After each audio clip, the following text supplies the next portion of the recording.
एक आदेश और 22 लाख छात्रों की तमाम उम्मीदें अधर में लटक गई।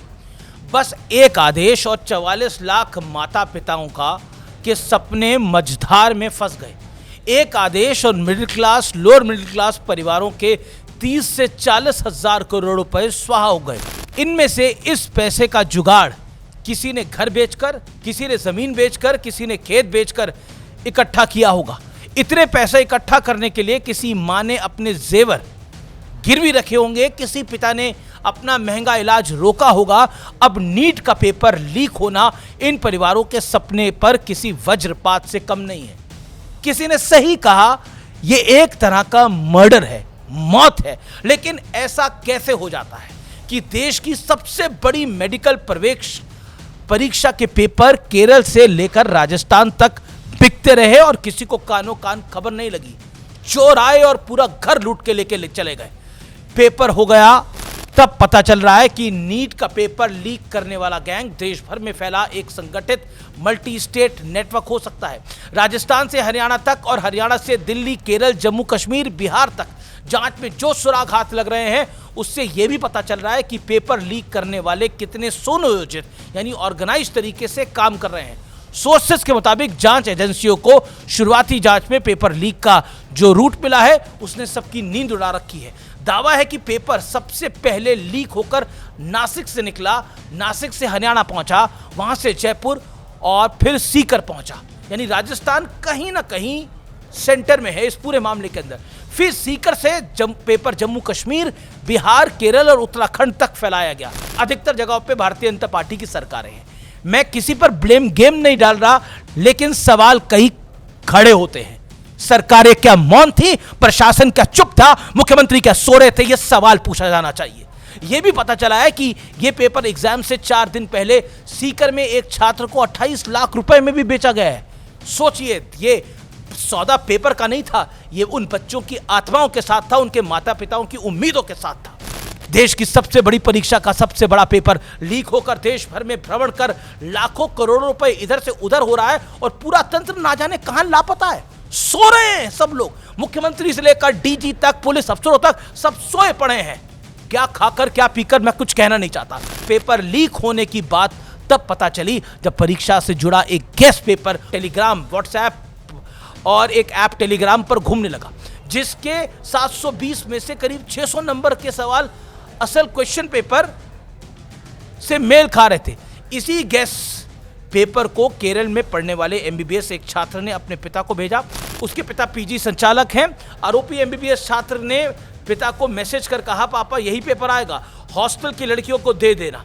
ये किसी फिल्म की कहानी नहीं है, सिस्टम को मुंह चिढ़ाती रियल क्राइम स्टोरी है। बहरहाल अब केस की जांच सीबीआई करेगी, जो करेगी सो करेगी। लेकिन सवाल, इतनी बड़ी परीक्षा का पेपर ऐसे कैसे लीक हो जाता है? एआई के दौर में क्या हमारा सिस्टम एक क्वेश्चन पेपर को सुरक्षित नहीं रख पाता? 2024 में भी नीट का पेपर लीक हुआ था, तब मोदी सरकार ने public examination prevention of unfair means act संसद में पारित कराकर कानून को बेहद सख्त कर दिया था। लेकिन जिसको मर्डर करना है उसे किसी कानून का डर नहीं है, जिसे चोरी करनी है उसे किसी कानून का डर नहीं है। इस कानून के मुताबिक पेपर लीक करने पर 3 से 5 साल की जेल और 10 लाख रुपए तक का जुर्माना का प्रावधान है। जबकि अगर गैंग के तौर पर संगठित जुर्म साबित होता है तो 5 से 10 साल की सजा और न्यूनतम 1 करोड़ रुपए जुर्माने का प्रावधान है। कानून को कॉग्निजेबल और गैर जमानती बनाया गया। इसी तरह कोचिंग और प्रिंटिंग प्रेस पर भी कड़ी कार्रवाई का प्रावधान किया गया। लेकिन हासिल क्या हुआ? 2026 में एक बार फिर इतिहास खुद को दोहरा रहा है, या फिर कहें तो मुंह चिढ़ा रहा है। इस कहानी से क्या शिक्षा मिलती है? ये कहानी बताती है कि सजा और जुर्माने के डर पर पेपर लीक से होने वाली कमाई भारी पड़ रही है और पड़ेगी। नोटों के दाव के सामने जेल वाला दाव किसी काम नहीं आ रहा। सरकार के लिए सिचुएशन कई मोर्चों पर मुश्किल लेकर आई है। स्टूडेंट्स और उनके परिवार वाले परेशान हैं, जबकि विपक्ष को बैठे बिठाए एक बड़ा मौका मिल गया है। राहुल गांधी ने एक्स पोस्ट पर कहा, 22 लाख से ज्यादा छात्रों की मेहनत, त्याग और सपनों को भ्रष्ट बीजेपी शासन ने कुचल दिया है। पेपर लीक सरकारी लापरवाही और शिक्षा में संगठित भ्रष्टाचार है। राहुल गांधी ने अमृत काल को विष काल बताया। इस बात में कोई शक नहीं है कि मामला गंभीर है, लेकिन राजनीति नहीं होनी चाहिए। लेकिन छात्रों के भविष्य पर राजनीति करना भी कतई शोभा नहीं देता। किसी के घर पे मौत हो रही है और अब अपनी रोटियां सेक रहे हैं, वो गलत ट्रेंड है, मत इसे कोई अपनाए, क्योंकि मनमोहन सिंह के पीएम रहते हुए भी 10 सालों में सीबीएसई के 10वीं 12वीं के बोर्ड पेपर तक लीक हो गए थे। 2012 में एम्स एंट्रेंस एग्जाम का पेपर लीक हुआ था, प्री मेडिकल टेस्ट का पेपर लीक हुआ था, 2007 में all India engineering entrance examination paper leak हुआ था। यानी ये लीक होने की जो प्रथा है चलती आ रही है, लेकिन समाप्त होनी चाहिए। लेकिन उस 10 सालों में क्या कोई कानून बनाया गया? नहीं। उस दौर में आरोपियों के खिलाफ केस सामान्य धोखाधड़ी और धाराओं में दर्ज किए जाते थे।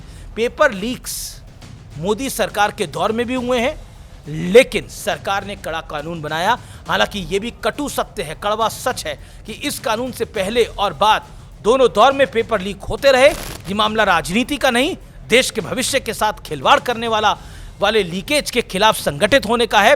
पेपर लीक गैंग के खिलाफ लेफ्ट, राइट, सेंटर, कांग्रेस या बीजेपी का नहीं, फेयर चांस ब्रिगेड बनकर काम करने का जरूरत है और संगठित होकर इस पेपर लीक की चोरी को रोकने की आवश्यकता है। उम्मीद है सरकार बड़ी कार्रवाई करेगी, सीबीआई बड़ी कार्रवाई करेगी और इनको कोई नहीं छोड़ेगा। लेकिन सवाल उस सिस्टम पर है जो एक बार फिर फेल हो गया, एक बार फिर फेल हो गया, एक बार फिर फेल हो गया।